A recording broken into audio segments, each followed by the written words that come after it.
covering the death of Zaria McKeever now for weeks.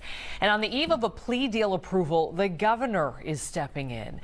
Zaria's family believes the two teens involved in her death are getting a slap on the wrist. And the governor seems to agree. Our top story in our 10 at 10, Governor Walz taking the case away from Hennepin County Attorney Mary Moriarty and giving it to the Attorney General. Courtney Godfrey joining us, and this case is unusual. Very unusual, Kelsey. Attorney General Keith Ellison himself acknowledging how unusual it is to make this request of a governor.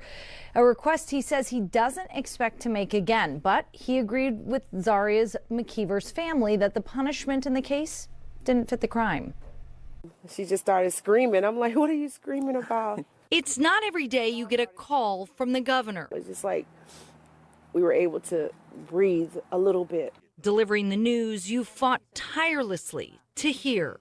We still have our doubts and we still have challenges ahead of us. We feel like it's going somewhere. Paul and Marie Greer, along with their daughter Tiffany, celebrating the governor's decision to appoint Attorney General Keith Ellison to their daughter Zaria McKeever's case. The family critical of Hennepin County Attorney Mary Moriarty's handling of it after the two juveniles who broke into McKeever's apartment and killed her back in November were offered plea deals that would put them in a juvenile facility for 2 years or less. They say they always felt Moriarty was more concerned with the well-being of the defendants than them. We have been through so much as a family, and we've been told one thing after another. Court dates, things have been changed. Things have been lied to us and said it's not done and it's done. And we have been finding out things at the last minute. That's not support. In a statement, Moriarty responded to the news, saying the Attorney General's decision to insert himself in a prosecution when an elected county attorney is actively prosecuting a case is unprecedented. Inserting himself in these cases simply because he disagrees with the choice I was elected to make is deeply troubling and should alarm prosecutors across the state. The family, though, says they feel one step closer to justice. And we hope that if whatever happened or didn't happen, the people who might come behind us wouldn't have the same fight because of the work that we're doing.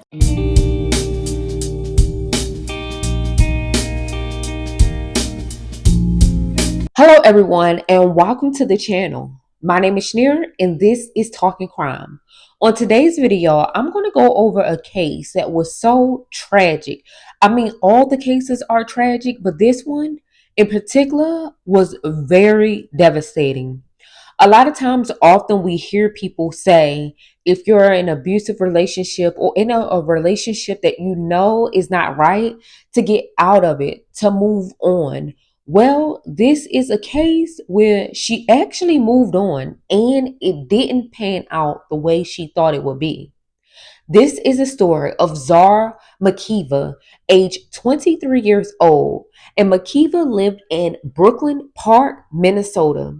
You guys, this situation was very tragic, and unfortunately, she will not be here to see her beautiful daughter grow into a beautiful woman.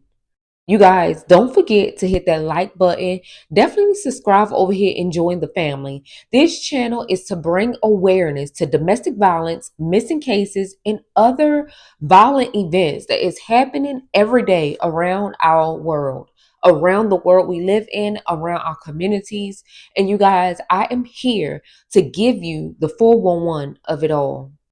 Today's case is about a young lady named Zaria McKeever, age 23. So imagine this. Imagine you're not doing right by a person and eventually that person gets tired of it and leave. That's what happened in this case. Zaria McKeever, age 23 years old, had so much going for herself. She wound up getting into a relationship with Eric Haynes, age 23.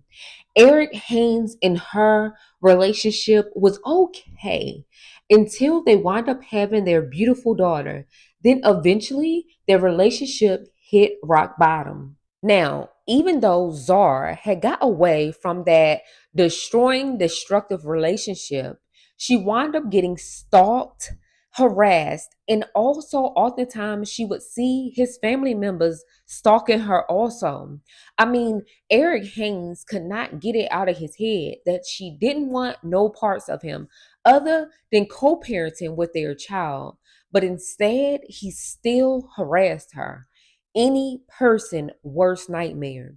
Now, Zara also took, more steps of filing a restraining order out on him, but unfortunately, Eric had violated them every time. She did a restraining order in October and also December of 2019. Unfortunately, it did not go right because he would still violate these restraining orders and still harass her and stalk her all the way up into the day Zara wound up losing her life, all because Eric couldn't get it out of his head that he was not right for her. Y'all, unfortunately, November 8th of 2022 at 2:30 a.m., Zara would unfortunately lose her life. Now, this is what's said to happen. Zara was in an apartment with her new boyfriend. Of course, she moved on. And she also, before this incident, told her boyfriend how her ex-boyfriend was stalking her. Now, on November 8th, they would be in the apartment, her boyfriend in the bathroom, and she was in the front somewhere. Unfortunately, her door was kicked in by two of Eric's friends. Now, they said that Eric hired these two young men, aged 15 and 17, to beat up Zara's boyfriend. But we know that's a lie. Well, I feel like it's a lie. Let's change it like that. Now, both boys wind up kicking in the door. They also stated before they kicked in the door that Eric confessed that he and the two guys knocked on the door and it was no answer. Eric supposedly went back to the car and sat in there and wait for both of the guys to come back to the car. Now, Eric also stated that these two guys had planned to kick in the door. Allegedly, once they kicked in the door, the 15-year-old started shooting Zara and then also accidentally shot the 17-year-old. They both ran from the scene and jumped in a getaway car that Eric was driving, waiting outside of the apartments. Now, the boyfriend that was in the house with Zara, he wound up jumping out of a two-story window and ran to get help. Now, allegedly, he's the one that called the police for help. Once police officers got on the scene, they realized that Zara was shot several times and they instantly start doing CPR. Unfortunately, Zara was pronounced deceased. Such a sad situation. Her boyfriend also stated to police that Zara had wound up telling him days before that she had been stalked and harassed. Also, Zara's sister stated that her and Zara wound up going somewhere a couple of days before, and her ex-boyfriend wound up showing up and threatening Zara about doing something bad to her new boyfriend. But Zara and her sister didn't really quite, how some people are. They don't like believe that that person is capable, or they just didn't take it too serious at the time. They did realize that he was going above and beyond with the stalking part, but unfortunately, the ex took all matters into not his hand. I would say he was a coward. Unfortunately, Eric Haynes could not get it in his small little dome and realized that Zara just wanted happiness. She wanted to experience life without arguing, fussing, and fighting. And she just wanted to be loved.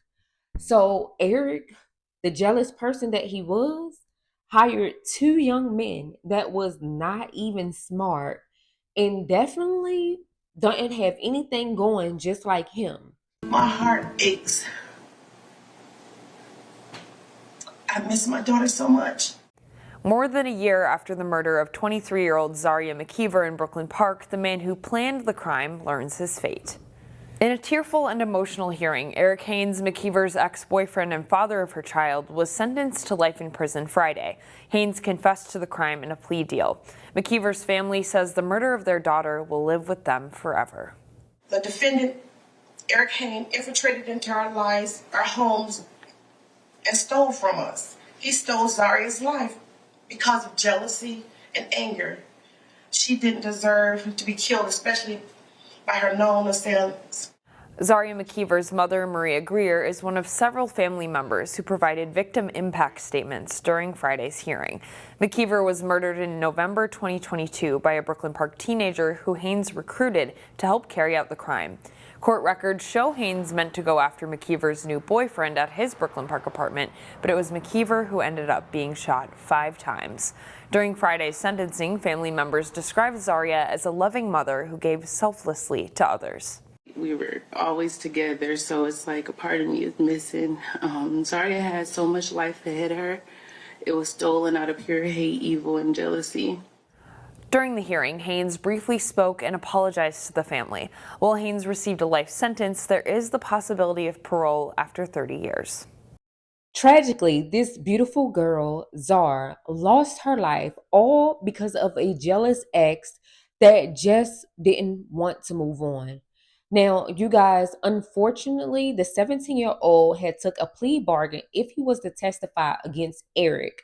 But the family and friends were outraged. They didn't like the fact that basically they was trying to not charge them as adults. Eventually, July 22nd, 2023, the mayor wound up calling the family and telling them that district attorney would be taking over the case.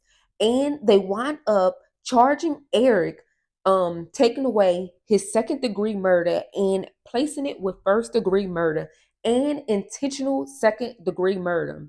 Now, you guys, the 15-year-old will be charged differently now.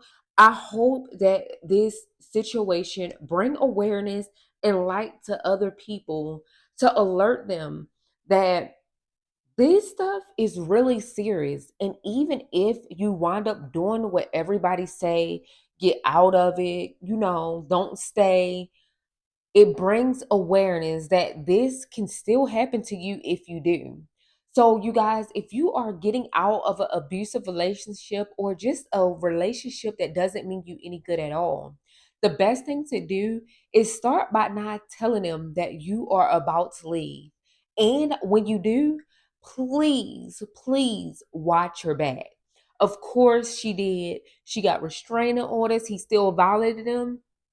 But sometimes it's best to go somewhere far for a while and just hide out, or just go to other resources, or go to some protective shelter.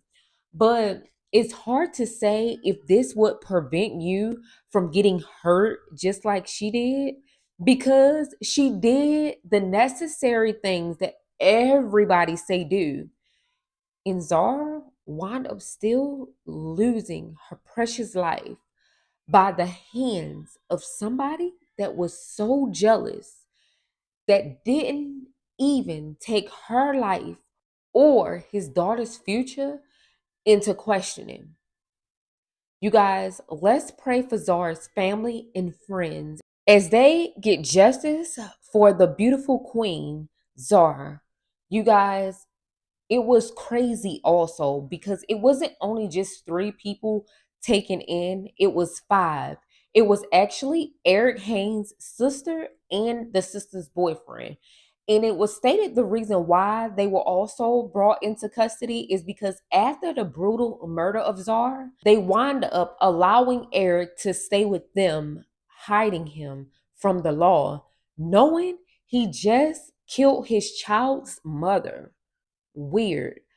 But you guys, let's just pray for her daughter, her family, and friends as they get the justice that Zara truly deserves. A teenager was just sentenced this morning in connection to a Brooklyn Park mom's murder. Kelsey Christensen joining us live at the courthouse in Minneapolis with some new developments on this, Kelsey. Yeah, there were tears from loved ones in the courtroom this morning. Now, this case is very unique, but this sentence handed down is what was expected. That is about 11 years behind bars. It's under a plea deal, a lesser sentence in exchange for his testimony against others in this case, including McKeever's ex-boyfriend, Eric Haynes, who was recently sentenced to life in prison. Kamara testified Haynes gave him a gun to shoot McKeever's new boyfriend. Now, you might remember Kamara's case was first in the hands of Hennepin County Attorney Mary Moriarty, who offered Kamara a 2-year plea deal in a juvenile center focused on rehabilitation because he was 15 years old at the time of that shooting. But Governor Tim Walz later gave Attorney General Keith Ellison this case after a request from the victim's family charging him as an adult. Under his 11 years handed down by the judge today, Kamara will first spend time at a juvenile center in Red Wing until he turns 18, and then he will be transferred to a state prison enrolled in a youth rehabilitation program. We did hear from some of McKeever's family today asking the judge to uphold his sentence and that no time served will be sufficient for the family. The defense says Kamara asked them to tell the victim's family he was sorry, adding he didn't have support at a young age and he hopes to support kids in his situation in the future. She would not want us living with hate in our heart. Therefore, it is my hope that the judicial system and process in this court will do everything in its power to make sure his sentence is upheld and that he will be held to the fullest accountability that can be had. He has sincere remorse for what he's done and the pain he's caused the McKeever family, and he's getting ready to embark upon a time that he will serve his time and do well on the other end. And 2 others connected to this case will be sentenced shortly in the coming weeks in June. Leah, Paul. You guys, don't forget to like, comment, and definitely subscribe to Talking Crime. Join our family. I appreciate you every bit for the ones that come back and watch, for the new people that like, comment, and subscribe. Thank you all very much. You guys, hit that subscribe button and come back. Peace.